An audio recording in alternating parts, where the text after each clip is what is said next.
This is way worse than we thought. We just got our first update on Masataka Yoshida and really how his rehab assignment is going. We'll break down all of the new information surrounding Yoshida on this video of Red Sox Digest.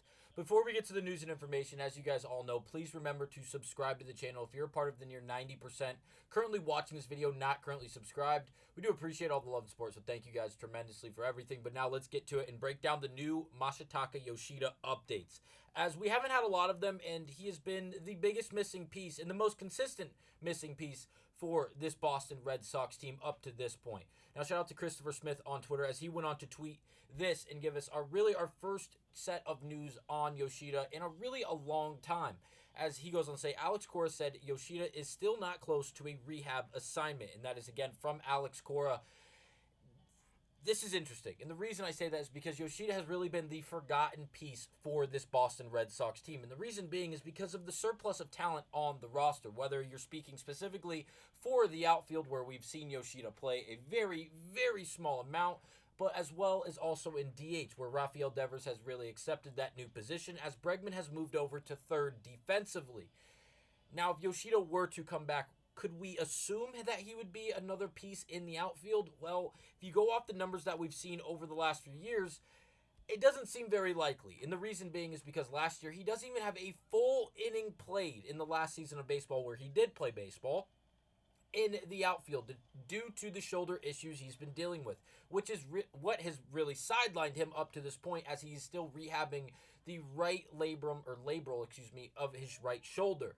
Now, in dealing with this rehab, the fact that he still doesn't have an assignment yet is not good in itself. But with that being said, the fact that this is such a problem, the fact that the labrum is such a problem to Yoshida, can we assume that even despite when he does go through this rehab assignment, is he going to have the abilities to field? Is he going to have the abilities to be a left or even a right fielder in Fenway Park, as well as just for the Boston Red Sox at the show level? My guess is no, because of what we saw last year and the lack thereof. As again, if you look at the numbers played, he only has one game played last year in left field, where he only logged a single inning of work. Now, if you look at the years prior to that, you see that he did have 49 games played, or 49 games started, 49 games played at DH the year prior in 2023, where he also really just split the overall reps, as he did get another 80 to 90 at-bats in 90 games played in left field. But since then, again, only one inning logged in left field defensively for Yoshida. So if he does return, can we assume the shoulder is going to be healthy enough?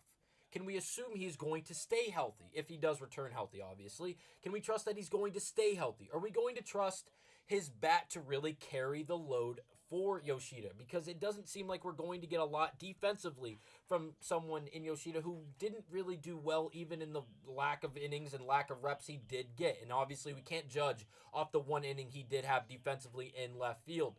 But if you look at the offensive numbers, it's something that are good, but it's not great. He's more of a contact type of guy. He does a great job at not expanding the strike zone. He does a great job at not whiffing and really chasing a lot of pitches, which results in not striking out a lot, which would be great for this Red Sox offense, as they have been dealing with strikeout issues as of late. It seems like over the last 3 games or so, with the third one being currently going on against the Blue Jays, where they're up 7-2 in the bottom of the 5th inning. Credit to, I believe, 5 different Red Sox hitting a home run through this game already.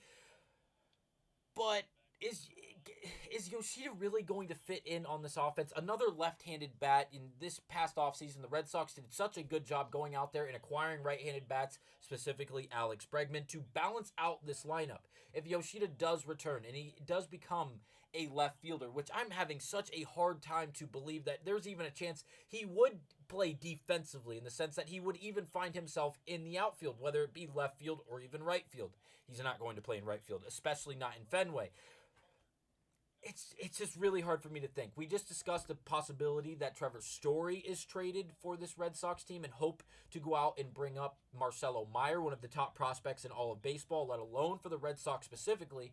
If Yoshida were to be packaged in that trade, it seems like there's a lot better of a chance for it to actually be done. But Yoshida falls in the same boat as Trevor Story, as his contract is a bit of a doozy, as well as Trevor Story's, and it's going to make him even harder to move. I believe there was conversations this past offseason, they were discussed on this channel, about the possibility of possibly moving Yoshida this past offseason for some more pitching for the Boston Red Sox. Now, possibly acquiring him, moving him as well as Tristan Casas in more of a package deal to someone like the Seattle Mariners. That was the biggest conversation that we had on this channel surrounding those two names and the possibility of trading them.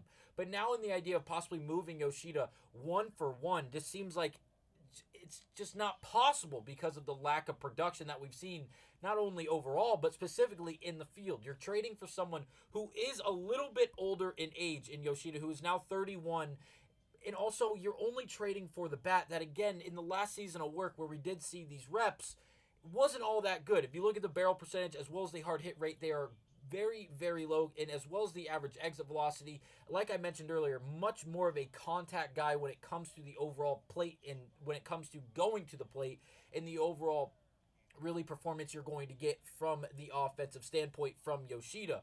Yes, is he not going to strike out? Is he not going to chase and whiff on a lot of pitches? Absolutely. But is it going to result in a good on-base percentage? Is it going to result in a reliable bat? Those questions are yet to be answered because, again, we don't know how significant of an injury that right shoulder is going to play, not only offensively but as well as defensively, whenever he does fully recover from this stint. I think the Red Sox are in a very interesting spot right now going forward. Not only with Trevor Story, not only with Yoshida, but involving the top prospects. Someone like Roman Anthony, who can fit in with this Red Sox team on the big league level, to my assumption, right now, as well as Meyer. Not only offensively, but defensively, it feels like these guys are going to bring an edge, bring a spark to this Red Sox organization. Now, is Yoshida in that class? Not in my opinion. Yes, is he good? Yes, I'm not going to argue that. Is he great? No. Why? Because the defense is literally not there. You don't have a defensive player in Yoshida in any capacity. Offensively, he's very up and down. And yes, you can make that argument for everyone playing the game of baseball. I understand that. But the overall production, what are you going to get from him? The contact is what is going to keep him alive. He's more of a contact guy compared to the power. He's not going to hit a whole lot of home runs. And if he's not fully healthy, can you really put some trust into this young man? I don't believe you can. And I really shouldn't be saying young man because he's already 31 years of age. Now, it'll be interesting to see how Breslow, Cora, Henry all make these plays and go about handling this business for the Boston Red Sox. And really, the surplus of talent and overall just collection of players that they have at their disposal. And it's going to make for a very intriguing and exciting next few months as the trade deadline not only approaches, but the next offseason as well. Thank you guys for watching this episode of Red Sox Digest. I will see you guys on the next one. And don't forget to go down and subscribe to the channel, as well as let us know your predictions and your ideas and opinions on Yoshida and really what you would like to see the Red Sox actually go out there and do with this massive contract, as well as really the half of the player, if not even the quarter of the player, it seems like we will be getting back when Yoshida does return from rehab. Thank you guys for watching. I'll see you on the next one.